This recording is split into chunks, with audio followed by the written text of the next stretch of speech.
నమస్తే, welcome to Andhraprabha. నేను మనస్విని. బంగ్లాదేశ్లో మహమ్మద్ యూనస్ రాక్షస పాలన అంతమైంది. ఆ దేశంలో మైనార్టీలను ఊచకోత కోసిన యూనస్ ఇక ఇంటికే పరిమితం కానున్నారు. ప్రజాస్వామ్యబద్ధంగా ఎన్నికైన షేక్ హసీనా ప్రభుత్వాన్ని అక్రమ మార్గాల్లో గద్దె దింపి అధికారంలోకి వచ్చిన మహమ్మద్ యూనస్ ఆ దేశంలో చేసిన అరాచకాలు అన్నీ ఇన్ని కావు. ఏకంగా భారత్నే సవాలు చేసే స్థాయికి వచ్చాడు. అలాంటి యూనస్ ఇప్పుడు అధికార పీఠాన్ని కోల్పోవాల్సి వచ్చింది. తాజాగా ఆ దేశంలో ఎన్నికలు జరిగాయి. ఈ ఎన్నికల్లో బంగ్లాదేశ్ నేషనలిస్ట్ పార్టీ ఘన విజయం సాధించింది. 299 పార్లమెంటు స్థానాలు ఉన్న బంగ్లాదేశ్లో ప్రభుత్వాన్ని ఏర్పాటు చేయాలంటే 150 మంది సభ్యుల సంఖ్యాబలం అవసరం. తాజా ఎన్నికల ఫలితాల్లో 212 స్థానాల్లో విజయం సాధించినట్లు బీఎన్పీ ప్రకటించింది. 70 సీట్లకు పరిమితమైన జమాత్-ఏ-ఇస్లామీ పార్టీ ఓటమిని అంగీకరించింది. బీఎన్పీ నాయకుడు తారిక్ రెహమాన్ తదుపరి ప్రధానిగా బాధ్యతలు చేపట్టేందుకు సన్నాహాలు జరుగుతున్నాయి.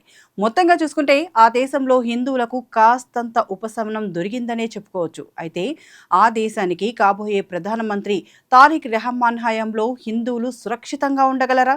భవిష్యత్తులో బంగ్లాదేశ్లో ఏర్పడే పరిణామాలేంటి? భారత్ పట్ల ఆ దేశ వైఖరి ఎలా ఉంటుంది? రెహమాన్ తల్లి ఖలీదా జియా హయాంలో భారత్తో సంబంధాలు ఎలా ఉండేవి వంటి విషయాలు ఈ వీడియోలో తెలుసుకుందాం.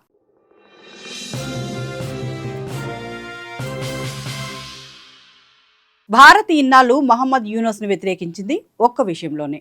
ఆయన అధికారంలోకి వచ్చింది ప్రజాస్వామ్యంగా కాదు, అక్రమ మార్గాల్లో గద్దెనెక్కారు. మన దేశం అలాంటి ప్రభుత్వాలను తప్పనిసరి పరిస్థితుల్లో తప్పు అంగీకరించదు. అక్కడ ప్రజాస్వామ్య ప్రభుత్వం ఎన్నికైతే మన దేశం ఎంత మాత్రమూ వ్యతిరేకించదు. అందుకే తాజా విజయంపై భారత ప్రధాని నరేంద్ర మోదీ రెహమాన్కు శుభాకాంక్షలు తెలియజేశారు. బంగ్లాలో ప్రజాస్వామ్యయుత ప్రభుత్వానికి తాము ఎల్లప్పుడూ అండగా ఉంటామని హామీ ఇచ్చారు. రెహమాన్ నాయకత్వంపై బంగ్లా ప్రజల విశ్వాసానికి ఈ గెలుపు నిదర్శనమని పేర్కొన్నారు. ప్రజాస్వామ్య, ప్రగతిశీల, సమ్మిళిత బంగ్లాదేశ్కు భారత్ ఎల్లప్పుడూ మద్దతుగా నిలుస్తుందని, ఇరు దేశాల మధ్య సంబంధాల బలోపేతం, ఉమ్మడి లక్ష్యాలపై ముందుకు వెళ్లేందుకు, కలిసి పనిచేసేందుకు ఎదురు చూస్తున్నామని మోదీ ట్వీట్ చేశారు. అంతేకాదు, ఎన్నికలు జరుగుతున్న సమయంలోనే తారిక్ రెహమాన్ తల్లి ఖలీదా జియా అనారోగ్యం బారిన పడ్డారు. అప్పుడు త్వరగా కోలుకోవాలని మోదీ ఆకాంక్షించారు. ఆమె మరణించినప్పుడు అంత్యక్రియలకు భారత విదేశాంగ మంత్రి ఎస్ జయశంకర్ సైతం హాజరయ్యారు. దీన్ని బట్టి చూసుకుంటే బీఎన్పీ పార్టీతో మాకు ఎలాంటి పేచీ లేదని భారత్ చెప్పినట్లయింది. అంతేకాదు, ఆ పార్టీ ఎన్నికల్లో పోటీ చేసి గెలుపొందింది కాబట్టి ఇక ఇబ్బంది ఏమీ ఉండదు. ఇక్కడి వరకు బాగానే ఉంది. కానీ ఇప్పటి నుంచి తారిక్ రెహమాన్ పాలన ఎలా ఉంటుందన్న దానిపైనే అందరిలోనూ సందేహాలున్నాయి. ముఖ్యంగా బంగ్లాదేశ్ విమోచనం అయిన తర్వాత నుంచి ఆ దేశాన్ని ఎక్కువగా పాలించింది షేక్ హసీనా, తర్వాత ఖలీదా జియానే.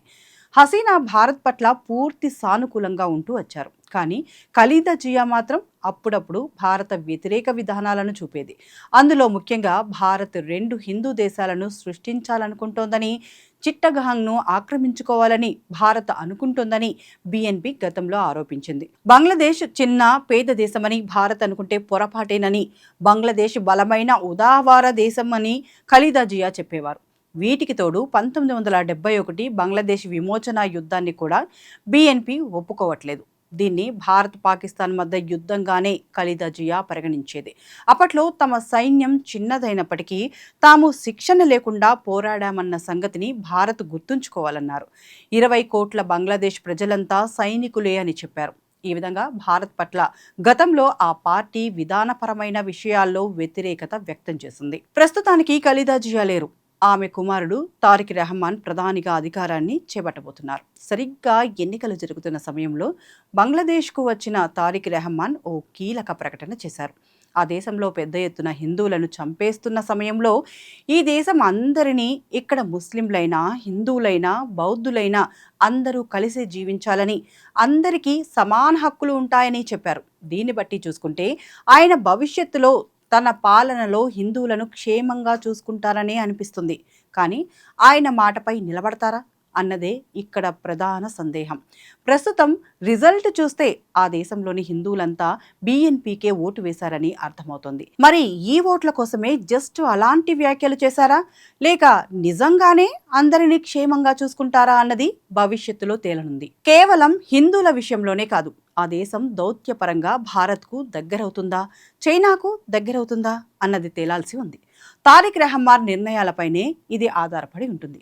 ఒకవేళ ఆయన గనక భారత్కు సన్నిహితంగా ఉంటే మనకు ఎలాంటి ఇబ్బంది ఉండదు. నార్త్ ఈస్ట్ స్టేట్స్లోనూ మనకు భద్రతాపరమైన సమస్యలు ఉండవు. అంతేకాకుండా సిలిగురి చికెన్ నెక్ కారిడార్కు దగ్గరలోని ఆల్మోనీ హౌట్ ఎయిర్ బేస్ను యూనస్ చైనాకు అప్పగించింది. దాన్ని కొనసాగిస్తారా లేదా అన్నది తేలాల్సి ఉంది. ఇక మరో ముఖ్యమైన అంశం పాకిస్తాన్. ఆ దేశంతో బంగ్లాదేశ్ సత్సంబంధాలను నిలుపుతుందా లేక మొత్తంగానే వదిలేస్తుందా అన్నది కూడా తెలియాలి. ఈ విషయాల్లో తారిక్ రెహమాన్ ఇలాంటి నిర్ణయాలు తీసుకుంటారన్న విషయంపైనే అన్నీ ఆధారపడి ఉంటాయి. ఇక ఆ దేశంలో మరో పెద్ద ప్రమాదం ఏంటంటే అక్కడ ప్రతిపక్ష పార్టీగా జమాతే ఇస్లామీ అవతరించింది. 70 సీట్లలో విజయం సాధించి తన ఉనికిని చాటుకుంది. మరోవైపు బంగ్లాదేశ్ విద్యార్థి నేత భారత బద్ధ వ్యతిరేకి హస్నత్ అబ్దుల్లా భారీ మెజారిటీ ల్యాండ్ స్లైడ్ విక్టరీ సాధించారు. గతంలో ఈశాన్య రాష్ట్రాలను భారత్ నుంచి వేరు చేస్తామని వివాదాస్పద వ్యాఖ్యలు చేశాడు. బంగ్లాదేశ్ను అస్థిరపరిస్తే ప్రతిఘటన అగ్ని సరిహద్దులు దాటి వ్యాపిస్తుందని, బంగ్లాను అస్థిరపరిచే వారికి భారత్ ఆశ్రయం ఇస్తున్నందున మేము 7 సిస్టర్స్ వేర్పాటువాదులకు కూడా ఆశ్రయం ఇస్తామని హెచ్చరించారు. వీరంతా భారత వ్యతిరేకులే, పాకిస్తాన్తో కలిసి మన దేశానికి వ్యతిరేకంగా కుట్ర పన్నిన వారే. సో వీళ్ళు విపక్షంలో ఉంటూ ప్రభుత్వంపై ఏ విధంగా ఒత్తిడి తీసుకువస్తారు? అదే జరిగితే మన దేశం ఎలాంటి సమస్యలను ఎదుర్కొంటుందన్నది తెలియాల్సి ఉంది. మొత్తంగా చూసుకుంటే మరికొద్ది నెలల్లో బంగ్లాదేశ్ విధానాలు భారత్కు అర్థమవుతాయి. ఆ తర్వాత వాటికి వ్యతిరేకంగా భారత్ ఎలాంటి నిర్ణయాలు తీసుకోవాలో అవన్నీ తీసుకుంటుంది. మరి భవిష్యత్తులో ఏం జరుగుతుందో తెలియాలంటే వేచి చూడాల్సిందే. ఇలాంటి ఇంట్రెస్టింగ్ అప్డేట్స్ కోసం చూస్తూనే ఉండండి ఆంధ్రప్రభ.